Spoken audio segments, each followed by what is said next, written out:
Hello, everybody, and welcome back to Coaching for Coaches. My name is Anna, and I'm a coach. I have been a coach for 9 years now, coaching all sorts of people of all walks of life. And I have also coached quite a few coaches and therapists alike.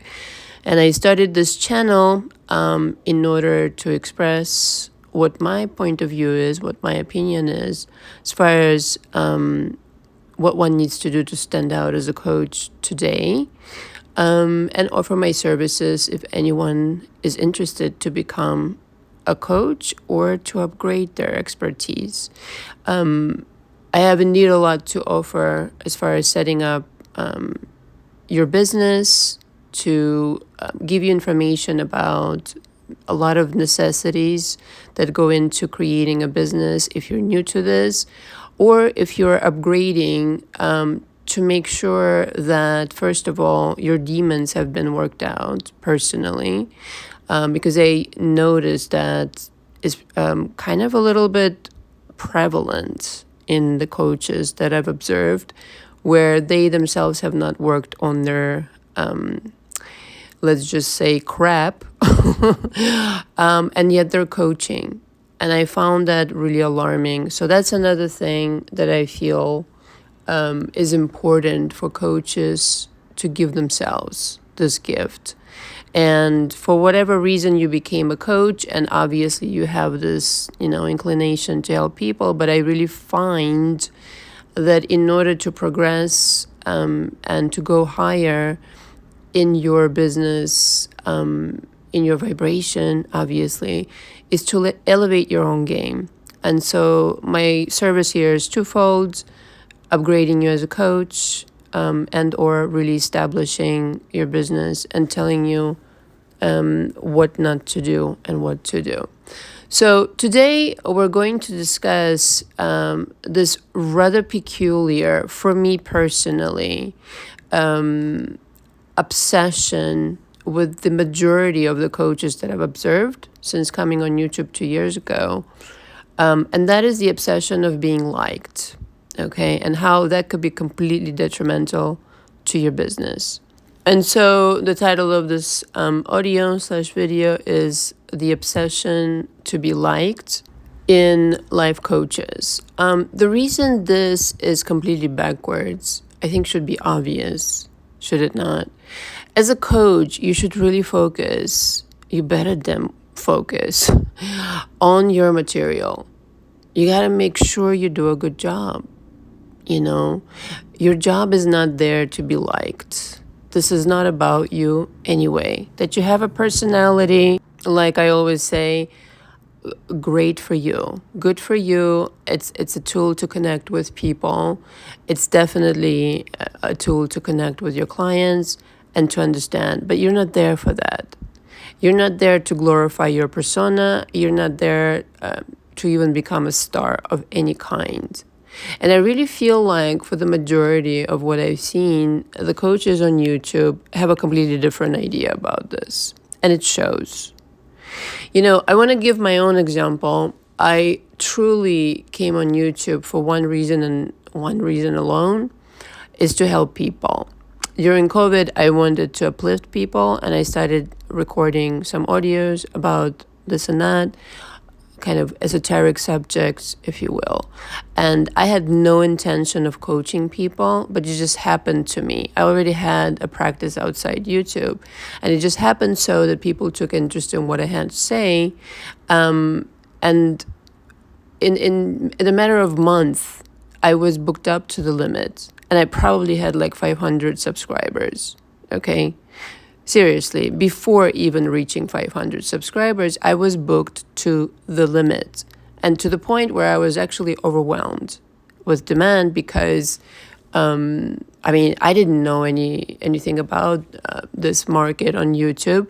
I was learning as I went, but when I'm telling you that I was overwhelmed, I needed to rearrange my schedule because of this, and there was a period of adjustment. So clearly, and you might say, well, 500 subscribers is not a lot of subscribers at all. And you're right. But what my focus was entirely on doing my job. What is my job? Helping people, recording the best kind of material that I could possibly come up with. And in my case, having done this for 9 years now, listen, I channel my material. I've studied so much. I learned so much. I experienced so much. I can talk forever, truth be told. So it wasn't a problem for me because I come from a lot of experience in my personal life. And I can definitely, talk manifestation all day long, like I said. So it was never for me a destination of I gotta become a star. In fact, I shy away from that. I want people to understand I'm there for them. I'm all about them. To me, the real stars of the show are your clients, are your listeners, are your viewers. And for that purpose, specifically, I wasn't really making face videos for a very long time. Now, you don't have to do it this way. It was just my preference. And that was how I really felt comfortable and good about what I was doing. You can do it any which way you want to do it and use the best camera and this and that. For me, that is not the priority. For me, the priority was always understood, and that is to deliver the best information and create this understanding for people that they couldn't get anywhere else. Now, again, when I say this, I wasn't specifically going out of my way to deliver something unique. I already was unique because I had done so much work on myself and had quite a bit of experience, like I said. So this is the most important thing that you will do as a coach, is to develop yourself, to really bring your material up to such a high level that nobody can touch you. And if somebody mimics you, people recognize that right away. This is a job well done. And this is how I train the coaches that I've trained. And I always explain to them, the worst possible thing that you can do for your career as a coach is to mimic somebody. The worst. And people are not stupid. They recognize it in 3 seconds. Okay? It spreads quickly. The word that somebody is now mimicking somebody else. And that is totally avoidable. How? By being authentic. If you're in tune with your authenticity, if you're simply, and here's how I view what I do. I mainly record what I want to record. I never, ever, ever, with the exception of a few maybe audio/videos on my Magic and Miracles channel, have I recorded to answer questions or at a request of a client or somebody who's watching my videos repeatedly. And that's a handful of videos. I could probably count them on, one hand or something like that. Maybe 5 or 7 times I've done that. The rest of the time, I don't really care. Meaning I care, I really want to help, but I don't really think about what people want to hear. I'm there delivering what I'm channeling, what I feel like recording. Because for me, that is my authenticity. If I start worrying about who's liking what, how many likes I got, how many comments I got, and how many subscribers I got, and who's better than me in terms of, nobody's really better than anybody. We're all just different, and hopefully I will inspire you to be different through this audio as a coach. But if somebody has more subscribers, that is completely irrelevant to me. It has always been this way for me. People fixate. First of all, today, again, I hate to say it, a lot of people buy subscribers. For what reason? I will never know. Because you can buy 1 million subscribers if you wanted to, and then what? What the fuck are you doing with your life? Seriously though. Because first of all, that's gotta be the highest insecurity that you have about yourself as a coach, that you need to even do that, that's how you translate your self-worth. And again, it goes back to this obsession of being liked, that somehow you're gonna be liked more with a certain amount of subscribers versus another. It's completely idiotic to me. Really, the focus is not where it's at, where it should be, I should say. So for me, this like screamed in my face when I came first on YouTube, and people asking me, there was a period of time when my channel, I thought I never even gave it any thought. Was not the count that they wanted to see for me, and I really didn't give a shit about that, because my deal was I'm helping people, I'm booked up, I have the clients that I want, I'm perfectly fucking happy with them, my life goes on. So whoever needs to join me, they will join me. And then somehow or other my channel grew, and it continues growing. So whippy. To me, that's the last thing on my mind. Whenever I record for my channel, my main objective is to touch the person for whom this message right now resonates. And when I record, I'm always thinking, if I touch one person's life, my job is done with this video, with this audio, whatever I'm recording. All right. And so again, in my case, I would not make face videos, not because I was hiding or anything, but because for me to do what I do in the highest form, when I'm channeling, like for instance, right now, I had this idea to record this audio for you guys to listen to. It's easier for me to just get to my Voice Record Pro app and start recording without setting up the lighting and this and that. Sometimes, I'll be completely honest with you, for me, again, personally, the video almost takes away from the channeling process, because it's almost like, I could do a lot more than that when I'm given a chance to stop and then think about what I'm going to say next, etc., because I have to keep in touch with the original, idea that I had before I started recording, if that makes any sense. So this is how I operate. It's not about, again, being seen. It's about the material. It has to be about the material, and the material has to be yours. This is what brings in, people have a sense of this, even subconsciously, when the person is coming from the heart versus somebody who is just trying to get a like or a comment or a subscriber. And I'm not saying that subscribers are bad. It's obviously, the more the merrier, and the more people you touch, but that should not be your goal. If you're focused on your material, the subscribers will eventually, inevitably come. And certain things you could adjust, the way you do things, the kind of material you can, use this camera, use this microphone, blah, blah, blah.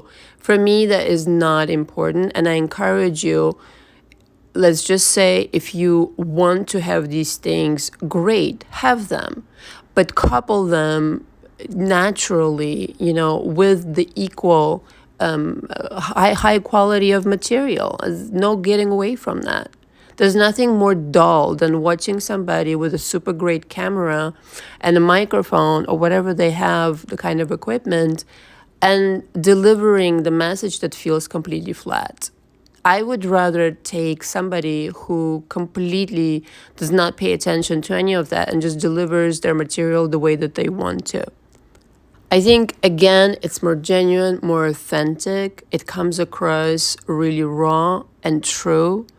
When you're completely all about the message that you're delivering, you're not trying to kind of like twist yourself into a pretzel and people please, okay, which is the ultimate kind of, no in my book, and create things in a way for people to like you. You're not there for people to like you. You're there to make a difference in their life. And if you stick with this principle and ideal, then it will carry you through. It will not matter to you the count of views or the likes or the this or the that.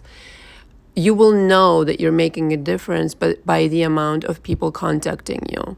That's how you know. Like I said, if I'm recording something and I say to myself, listen, if I'm changing one person's life, if I'm attracting right now the people that I can help, I'm happy as shit. That's all that matters to me. And like I said, who's to say what you're doing with those subscribers? Are you converting them into people who you're helping? Or are you just, kind of like senselessly continuing making content that doesn't really resonate with anybody? And they can see 12,000 videos just like yours and whatever, easily forgotten, I would say. So you see how important it is to really persevere in this direction of developing your own style. You can say your own brand, the way that you do things, the way that you want to do things, not just because everybody does it this way and this is the cool way of doing it. Fuck that shit. Seriously, as long as people, you can easily and cleanly, efficiently deliver your material and inspire and empower people, that's the end goal of the situation. Okay. And personally, not for nothing, but I'm completely turned off by people who it's self-evident that they continue posting just to attract attention for self-validation. And this is, quite frankly, where, again, the coach's personal problems come in. If you need self-validation through this form of self-expression in order to help people, you got issues that you should probably deal with first before posting on YouTube, because it's really apparent and self-evident. People proclaim themselves coaches after 1 year of being on YouTube. It's the craziest shit I've seen, where a person just a year ago didn't have any knowledge of anything, no experience whatsoever, are coming out of a depression, but hoopla, within that time, within that year, they became a coach. It's lunacy. So not everybody who calls themselves a coach is actually a coach. You really got to do your research. I mean, there's no way around it. But you don't want to become one of those coaches who is being ridiculed, quite frankly, for being completely obsessed with attention. Because people are not looking for you to validate you. You're there to validate them. It's a completely different scenario. You can buy all the subscribers that you want. You can buy the comments even and all this jazz, but it'll amount to absolutely fucking nothing, because nobody's really fooled. The vibration of, let's just say, a mimicked material or stolen from somebody else, heavily borrowed, let's just be somewhat polite, is very low. It doesn't ring true. It doesn't ring authentic. Your own experience rings a lot more authentic than anything else. And since this is a vibrational universe, you will not get anywhere with this kind of mentality. So I advise you, rule number 1, have your own fucking material and have it distinguished, because it's impossible to fuck this up if you just focus on your own personality, your own experience, and what you're there to deliver. Everybody has their own point of view, and you should use that and not just regurgitate people or Neville Goddard or somebody specifically, which is a totally nightmarish situation for you if you're doing that, because first of all the credibility will be gone out the window, and 2, it's just lazy and pathetic, and it doesn't bring anything that you want. You're better off completely going to town and zeroing in on what authentically you can bring to the table.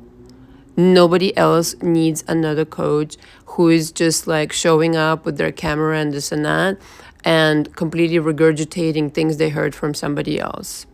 It's redundant, it's so boring, it's so stupid. Not every video will be a fucking hit. That's the other thing. And it shouldn't be. It absolutely should not. There are videos that I've recorded, I don't know, over a year ago, 2 years ago, that people still talk to me about. And I don't even remember what I said in there. And it wasn't such a popular video, but that particular video, somehow it touched them and they remember verbatim what I said. I don't even remember what I said, they remember. So somehow it's not about popularity. It's whatever touches the heart of another person, like I said in the beginning, where you are connecting to somebody who is connecting to this inspiration that drove you to creating this piece of material, this video, this audio. And that is how you connect to people, talking about real things, not copy and paste, not borrowed from somebody, not borrowed from other people's stories or words or the vocabulary they use. You really want to go into this journey becoming a one-of-a-kind, custom-made coach, which you are. Underneath it all, everybody's unique. And again, you should really use that. And if you really know that, if your self-esteem is up to par as a coach, then you don't rely on the likes and the subscribers for your, let's just say, for your self-esteem to be intact. You don't. You don't care. Why? Because of your authenticity. Because you know that if you record something really authentic, you've done your job. And it doesn't matter how many people like it. If that one person, like I said, liked it and it touched something within them, you've done your job. And that's really all you can do. And again, I'm going to reiterate, your job is not to be popular. Your job is to create an environment for people where they resonate with what you're saying, which means then in turn that you're able to help these people because you're resonating with them because of a certain idea that you expressed that was completely authentic to you. And those are the people that you'll be best equipped to help. And again, everybody's different. So your expertise, your area of expertise, your specific custom-made personality, experience, etc., attracts a certain kind of clientele. It just goes like that. And again, you're able to help that specific kind of crowd, people, I should say, in a more efficient way than anybody else. Now, of course, vibrationally also, when you have these insecurities and hang-ups about views and likes and subscribers, vibrationally, like I said, that's a pretty low vibration. So if you will be residing on this frequency, I think you probably know or should know that you will attract lower quality experiences with your practice. So all the benefit is up on the level of authenticity, and that's exactly what I would do. If I was starting out as a coach today on the internet or on YouTube, I would completely dedicate time before I start to thinking about what is my brand, what kind of message, but not in a forceful way, in an authentic way. Really, what can you talk about till the end of time? Right now, right here. Can you always, really create certain adjustments, improvements, develop yourself as a coach some more? You should always be doing that anyway. But right now, right here, what can you talk about till the end of time? And in which way do you want to express it, irregardless of who likes it or not? That's what you should be doing. If you'll be doing that, then listen, it's going to be a complete no-brainer for you to realize that this is exactly what you should be doing because the result is excellent. You get to do what you love to do, which is helping people. And I'm going on the assumption that that is the reason you're getting into this game for or got into this game for. And mission accomplished, you're able to help the people that you specifically are designed to help. And it's a win-win situation. Thank you very much for listening. All the information from me, again, is below. If you want to come into coaching, you need to pre-book, sign the coaching agreement, and reach out to me to discuss how I can be of help and the strategy behind the coaching. Thank you so much. Until next time. Ciao, ciao.